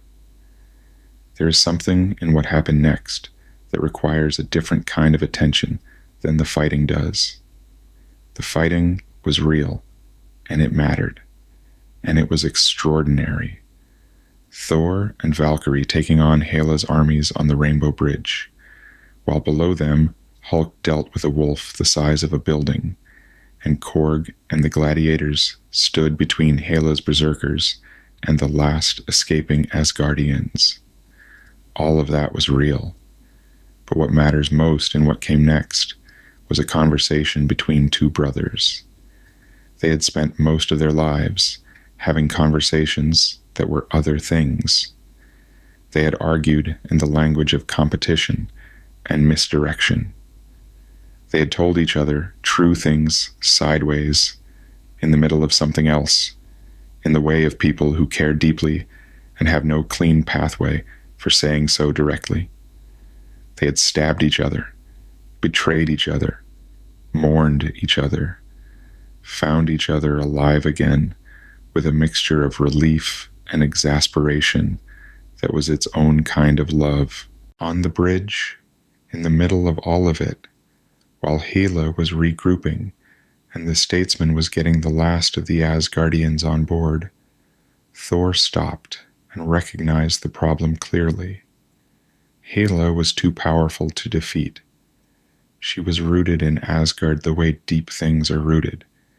She drew strength from the realm itself, from the same ground that had given the Asgardians everything. As long as Asgard stood, she would stand. The only thing that could stop her was the thing that Odin had hidden in the vault: Surtur's crown, united with the eternal flame. The one thing Odin had removed from play, because reuniting them would destroy Asgard completely. The vision had been right. The dreams had been right. Ragnarok was not the enemy to prevent. Ragnarok was the answer. Thor looked at his brother. Loki had the codes for the vault. Loki knew what needed to be done. And Loki, who had spent his entire life maneuvering to survive, who had faked his death and worn his father's face and made himself comfortable in every difficult situation rather than commit to any of them. Loki, improbably, went. Surtur rose from the royal palace of Valaskjalf. He had been a crown in a vault, quietly waiting. He became something that filled the sky, that made the towers of Asgard look small, that began the process of undoing the realm with the methodical certainty of something that has waited a very long time for exactly this moment. Hela turned to face him, and for a moment she was magnificent, standing against the end of the world in the ruins of her own victory, fighting something that could not be negotiated with or defeated, the same absolute certainty that had made her terrible turned now to something almost worth admiring. She had been imprisoned for thousands of years and had spent her first day of freedom reclaiming what she believed was hers, and she was not going to yield to it easily. But Surtur was not a fighter that could be fought. He was the end. Thor pulled the people he could find out of the way. Valkyrie got the last of the survivors onto the ship. Hulk, with a willfulness that was almost endearing given the circumstances, tried to help by fighting Surtur himself, and Thor had to call him off. Not because Hulk couldn't fight, but because Hulk was necessary and the ship was leaving. They got on board. Below them, Asgard came apart. There is no adequate description of watching your home be destroyed. Thor had not been back to Asgard very much in the years since he had first been banished from it. He had spent decades on Earth, in space, fighting battles in other places, building a life that was genuinely his own, rather than the inheritance of the throne room. He had thought, on some conscious level, that this made what was happening easier, that because he had been willing to leave, the leaving was somehow less. It was not less. The golden spires he had run through as a child, the pale stone corridors where Frigga had walked, the bridge that hummed at the city's edge with the patient certainty of something that had never doubted its own purpose. All of it was going. The water that had threaded through the city and fallen in long silver curtains from Asgard's edge was falling now into something that was not darkness but dissolution. The Bifrost shattered. The dome of the sky above the city collapsed inward, and then there was nothing left that had the shape of Asgard, only asteroids, only the ship pulling away from the debris field, carrying its cargo of living people out into the dark. Thor stood at the viewport and watched until there was nothing left to watch. He thought of the corridor where he had run as a child, when the palace was just the place he lived, and the gold was just the wall. His mother reading in the afternoon light, the sound the water made as it fell from Asgard's edge. That sound had been part of the interior architecture of who he was, the way certain sounds are when you hear them young enough and often enough. The bridge, Mjolnir, hanging in its chamber with the patience of something that understood time differently. Every ordinary thing that had seemed unremarkable because it was always there. Then he put on the eye patch he'd been given, which covered the wound Hela had given him and gave his face a gravity it had not previously possessed, and he went to find his brother. He found Loki standing in a corridor on the ship. Loki, who was supposed to have left, who had every reasonable opportunity to leave, who had, in the long accounting of their relationship, made far more decisions oriented toward his own survival than toward anything that cost him something. Loki stood in the corridor of the statesman with the expression of someone who has surprised himself by being here, and who is not entirely sure what to do with the fact. Thor looked at him for a moment. Then he said quietly that if Loki were actually there, if this was not another illusion, another projection, another trick, he would hug him, and he threw something at his brother, reflexively, to check. Loki caught it.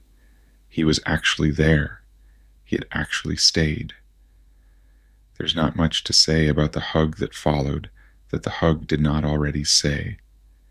The ship held the survivors.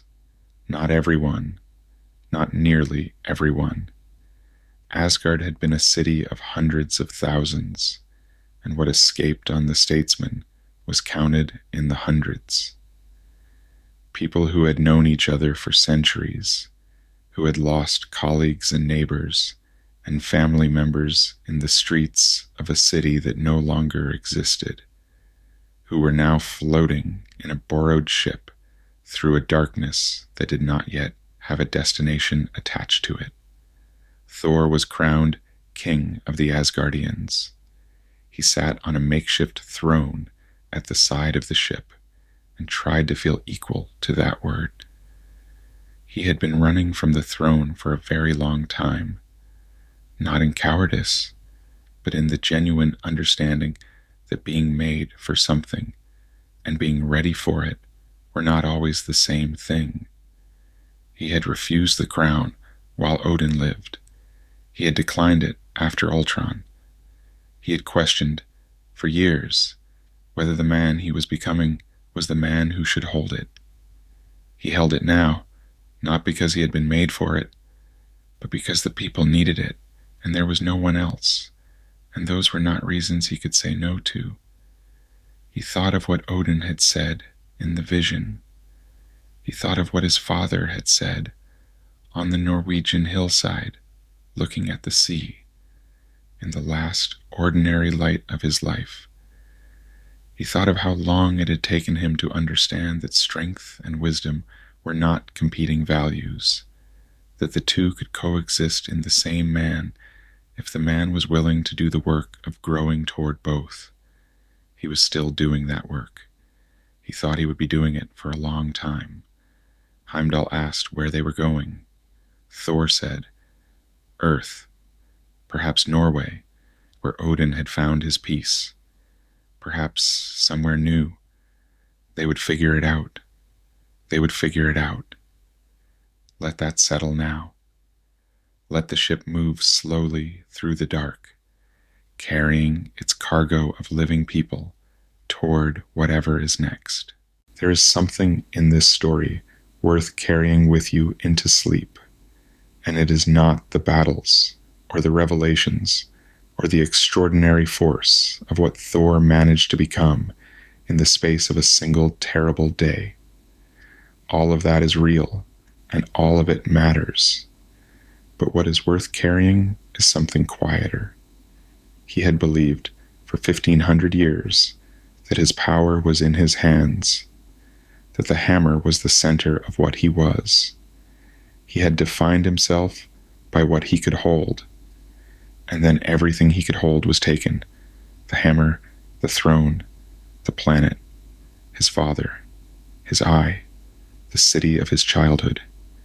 And what remained, after all the taking, was not less than what he had started with. It was the same power, differently understood. It was himself, more accurately known. This is not a lesson that sounds important at the moment it arrives. It arrives usually in the middle of something that feels primarily like loss. You are lying on the floor of the throne room, and someone is standing over you asking what you are the god of, and you do not have a clean answer. And then the answer comes from somewhere you didn't know to look, and you realize it was there the whole time, and the not knowing was the cost of the learning. Asgard is not a place. The people of Asgard carried the thing itself on the ship. They carried it in how they spoke to each other, in the gestures of comfort offered across the crowded corridors, in the knowledge that they had lived a very long time and had survived difficult things before and had found ways, always, to continue. They were heading toward a world they did not know, without the city that had held them for 10,000 years, and they were frightened, and they were grieving, and they were going anyway, which was, when you thought about it, what they had always done: small wooden ships on hostile seas, the certainty that everything ends, and the choice to go out anyway, into whatever the dark held. Thor had loved that about the Norse people when he met them all those centuries ago on Earth. He had recognized something in their cosmology, the courage that comes not from believing you will survive, but from deciding that the going matters more than the arriving. He was, perhaps, more of a god of thunder than he had known. The ship moved through the dark. It would arrive in time where it was going. The story ahead was long, longer and harder than what is told here, and Thor would carry new losses into it that would change him further, and old griefs would find him in unexpected moments, and the growing would not stop just because this chapter of it had reached a kind of resolution. But that is not tonight's story. Tonight the statesman moved on. The people slept where they could, in corridors, in borrowed rooms, in the exhausted peace of those who have used up everything and are letting the dark do its work. Thor sat somewhere near the front of the ship and watched the stars, which were the same stars that turned slowly beneath Asgard's roots for as long as anyone could remember. They were the same stars. He was in a different place than he had ever been, with different eyes, one of them gone, the other seeing differently than before, and the stars were the same, and they kept turning. Outside the viewport, the universe continued, patient, enormous, full of things that had not happened yet.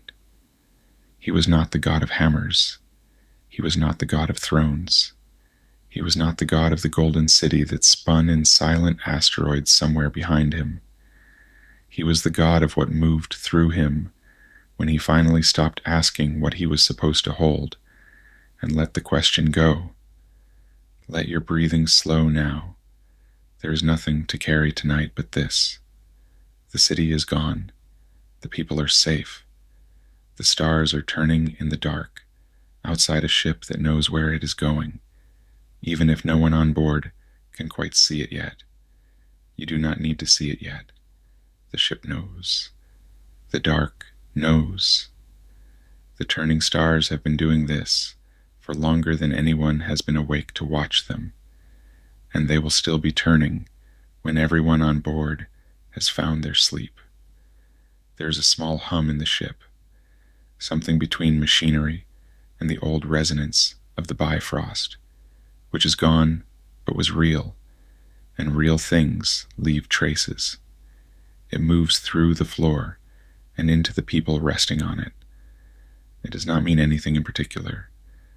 It is the sound of something large and steady doing its patient work. Let the hum settle into your chest and stay there. Let the stars move overhead, slowly, the way they always move, neither hurrying nor pausing, indifferent to the urgency of the living in the best possible way, continuing their long, unhurried circuit. The story will find its way to tomorrow when tomorrow comes. For now, there is only this, the dark, the turning, the quiet hum of a ship full of living people moving through the long, dark between stars.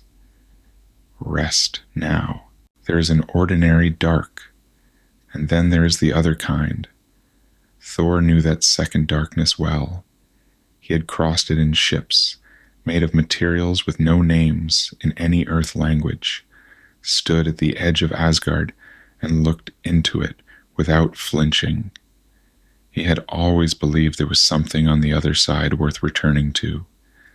It was this belief, more than anything else, that Thanos took from him.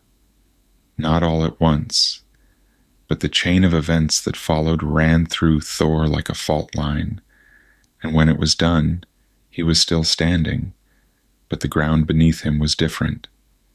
He would spend a long time trying to find out whether it would ever be solid again. Let your shoulders drop, There is nothing urgent here. The story will take the time it needs, and so will you.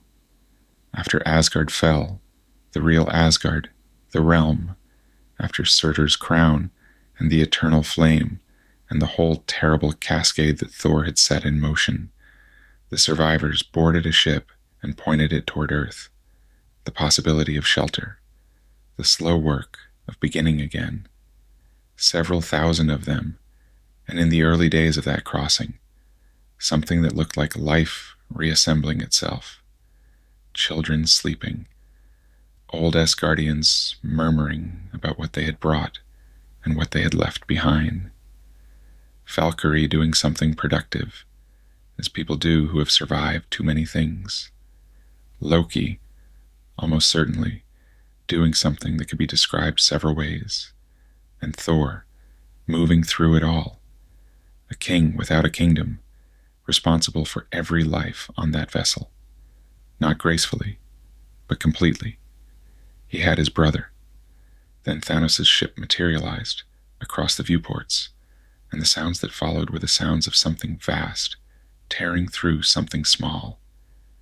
There was a period, brief, terrible, and very loud, when everything happened at once. Thor was restrained. He could not move. And he watched while Thanos' forces moved through the ship with the efficiency of people who believe the outcome is already determined. Half of those thousands of Asgardians who had survived the fall of the realm did not survive the hour. The weight of that number should be felt. Thor felt it in a way that lives beneath language. He had led armies. He had attended the aftermath of battles. He understood that loss is not an idea but a texture, something with a specific density and temperature, something the body knows before the mind has arrived. He understood the difference between losses you carry for a season and losses that become part of the permanent structure of who you are. Heimdall.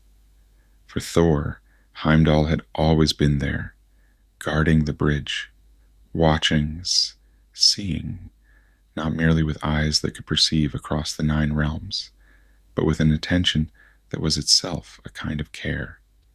He had always known where Thor was, and something about being known that fully, not judged, not approved of, but completely seen, had always steadied Thor in a way he could not quite name. Heimdall was mortally wounded now. Thanos had seen to that. And yet he found what he needed, in a body that had almost spent everything in the last available moment, with the amber gold light of the Bifrost gathering from whatever depth he was pulling it from. He spoke his final words and sent the Hulk home to Earth. A life preserved because Heimdall decided this was what his last act would be. Then Thanos killed him. Thor held the image of Heimdall's face afterward, the way you hold something small and irreplaceable between both hands. He was still restrained. He could not reach him. He could not do anything except understand what had been lost. Thor made a sound. Thanos turned his head. Loki gave up the Tesseract, the blue cube containing the Space Stone, one of the 6 Infinity Stones Thanos had been collecting across the universe. Loki had taken it from Asgard's vault before the fall, in the way Loki always made arrangements. And in the arithmetic of that terrible room, on that terrible ship, the Tesseract was leverage. He gave it up to spare Thor. Thanos had been applying the Power Stone to Thor's head, slowly, with considered cruelty, and Loki watched, and calculated, and then stopped calculating and reacted. For someone who had always been a creature of calculation, this was the most revealing thing he could have done.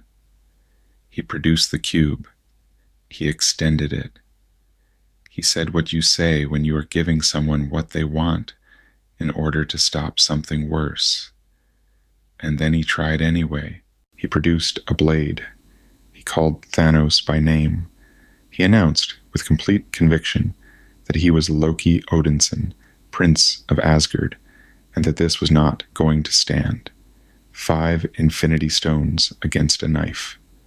The outcome was not difficult to predict, but that is not why it mattered.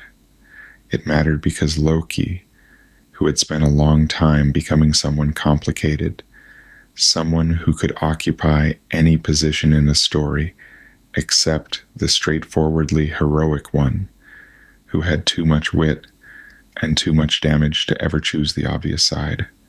Loki, in the end, chose a side. He said, "The sun will shine on us again, brother." And then he went forward. Thanos caught him and killed him. It did not take long, and Thor could not stop it. And Loki, who had been through more iterations of apparent death than almost anyone in the 9 realms, did not come back from this one. Thor held his brother afterward. He held Loki's face between his hands, something you cannot make right by holding. Thor had loved Loki his entire life, in the full and complicated way you love someone who has been at your side for 1,500 years, your opposite and companion and rival and warmth and occasional genuine nightmare. They had grown up together in those golden halls. Loki had once turned himself into a snake because Thor loved snakes, and when Thor picked the snake up, it became Loki, and then there was a knife. They had both laughed about it afterward. He said his brother's name. Once. Then Thanos destroyed the ship and left, and Thor was floating in the wreckage of everything. The stars were very clear out there. That second darkness surrounded him on all sides, cold and enormous. He could not move. He did not know whether he would survive long enough to be found. Asgardians can survive in space for a time. Thor survived. Whether it was a mercy, he was not certain. The ship that found him was called the Benatar, lived in, carrying the mixture of competence and disorder that accumulates around people who travel too much and sleep in their ship too often. It belonged to the Guardians of the Galaxy, 5 people and 1 adolescent tree creature who had ended up together by coincidence and mutual need, and stayed together by something that was gradually, without any of them acknowledging it, becoming family. They found Thor floating in the debris field. A raccoon named Rocket attached something to his face that kept him alive. Thor woke in their ship and took stock with the careful attention of a man who has lost almost everything and is finding that the universe has provided him with creatures he has never encountered before. There was a human-looking man named Peter Quill, 2 green people, a large, tattooed man who appeared to take everything literally, a tree who knew one thing to say and said it with conviction, and the raccoon. They wanted to know what had happened. Thor told them in the stripped way you tell things when you do not yet have the distance to elaborate. Thanos was coming. He wanted all 6 infinity stones. He had 2 now, and he was going to the places where the others were. Rocket listened most carefully. Thor addressed him directly while explaining their approach. Quill objected. He felt that consulting a raccoon implied a hierarchy that was not accurate. Thor looked at Rocket, then at Quill, and said with genuine conviction that the rabbit was correct. Rocket said he was not a rabbit. There was something in that. The ordinary persistence of ordinary things while the cosmos burned. Thor received it for what it was. He held Loki's voice alongside it. The sun will shine on us again, brother, and let both things be true at once. He was 1,500 years old. He had learned that true things are not always compatible with one another. You hold them together anyway. He needed a weapon. Mjolnir was gone, shattered by Hela, lost with Asgard, unretrievable. While Thor had been learning that the hammer had always been a focusing instrument for a power that was his own, there was a practical gap. He needed something that could face Thanos. There was a forge, Nidavellir, built around a neutron star, the only heat source capable of producing the metals required.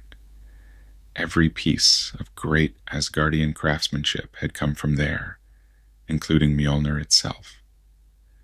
The forge was remote, its inhabitants private, and the work demanded conditions most of the universe preferred not to be near.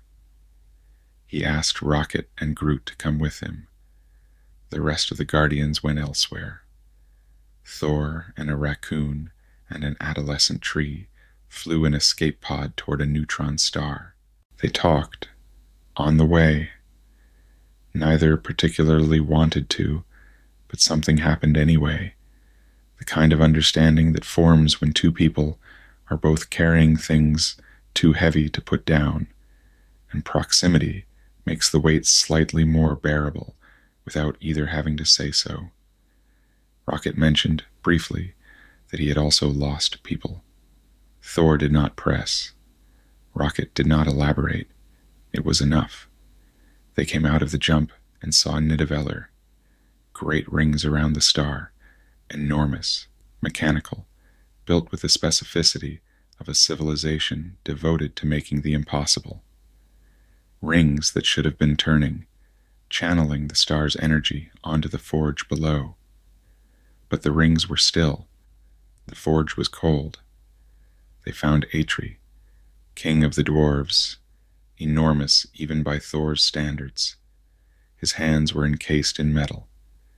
Thanos had done this after taking what he wanted, sealed the hands that made the gauntlet so they could not make anything to challenge it. 300 dwarves, gone. Knowledge that existed in no book, gone with them. Atri said there was nothing he could do. Thor said there was. The forge needed the star. The mechanism was broken, but it could be forced open manually, held open by something strong enough to withstand the force of a neutron star. Rocket looked at the numbers and said nothing. Thor took the escape pod and used his own strength as a fulcrum, swinging the mass of it to get the ring moving. The ring moved. Then he held the aperture open with his body, stood in the direct output of a neutron star because there was no other option. His skin charred. Lightning came off him in waves as his body tried to discharge what was pouring in. Rocket told him to close it. Groot held very still. Thor held it open. Atri poured the metal. Atri worked with hands that could no longer feel, worked by memory and instinct. The axe head took shape. Stormbreaker, the weapon that could call the Bifrost, that could do what Mjolnir had done and more, was becoming real. Then the beam stopped. Thor had held it too long. He fell. Rocket caught him, brought him down, said the name of a god. The axe head lay in the mold, complete but handleless. Groot looked at the axe head, then at his own arm. He extended it, pressed it into the gap, and with the steadiness of someone who has decided this is what the moment requires, grew himself into it, grew his wood around the metal, shaped himself into the thing that was needed. When the axe came free, Groot's arm came with it, severed cleanly. He looked at the stump. He looked at the axe. He appeared not especially troubled by the arithmetic. Thor's hand closed around the handle. The weight settled into his grip with a certainty that something meant for this specific hand always carries. His body, which had been ash and ruin a moment before, began to understand it had something to work with. He stood. His eye opened. The lightning came back. Stormbreaker existed. He opened the Bifrost from Nidavellir and arrived in Wakanda in a column of lightning, descending into the middle of a war already raging. The Avengers were there. Captain America was there, bearded and dignified. Thanos' armies were pouring through the Wakandan barrier in overwhelming numbers. The field was enormous and loud and burning. In that moment, Thor was everything the stories had been trying to describe for 15 centuries. The storm itself, the son of Odin, the forge of Nidavellir, the grief of losing every person you love, the will to stand in a beam of light until you break, and the name of a raccoon who told you to close it and kept the faith while you didn't.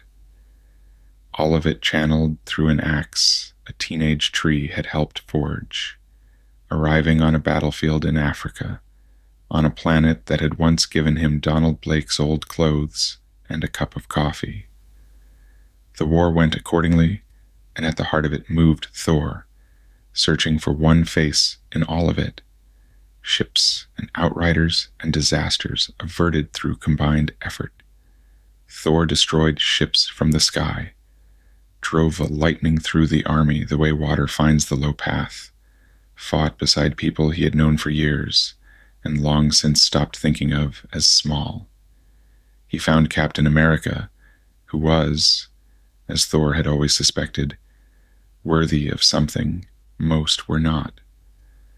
But Thanos was coming, and when Thanos arrived, the arithmetic changed. He came through a portal with the unhurried certainty of someone who has done the calculation, larger than expected, and quieter, moving through the battle the way a deep current moves through shallow water, without urgency, without anger, in a way somehow worse than anger. He had 5 stones. He needed one more. Thor went for him with everything. Stormbreaker, the lightning, the full weight of what he had come through to be here. The forge and the dark, and Loki's last words, and Heimdall's last act, and the long, terrible night in the wreckage. And Stormbreaker hit Thanos in the chest, buried deep. The weapon that had cost so much to make drove into Thanos and stopped, and Thanos staggered, genuinely wounded, in a way very little in the universe could claim. Thanos looked at Thor. Even in this extremity, there was something in his face not entirely impersonal, an acknowledgement that this had been considerable. He said, "You should have gone for the head," and then he completed the Infinity Gauntlet. And in that choice, made in a single second, with everything he needed already in his hands, half of all life in the universe began to dissolve. It was not dramatic. There was no great sound. The people around him stopped being there, became something lighter than dust. Particles catching the light the way pollen looks in an afternoon beam, except they were people, and they were going, and there was no coming back. Groot had helped make his weapon. Thor thought of this with terrible specificity as Groot dissolved, the arm that became Stormbreaker's handle, that quiet certainty of choice. The field was very still afterward. The surviving few stood among the ash of the vanished many, and the stillness was the loudest thing Thor had ever experienced. He had had the chance. The weapon had been in his hands, purchased at the price of everything he was willing to pay, and he had embedded it in Thanos' chest, and Thanos had still managed to snap his fingers. He sat down on the ground. The sky above Wakanda was the unmarked blue of the aftermath of things. Let your breath come slower now. There is nowhere you need to be. The dark outside is the ordinary kind, the familiar kind, the kind that has always held you.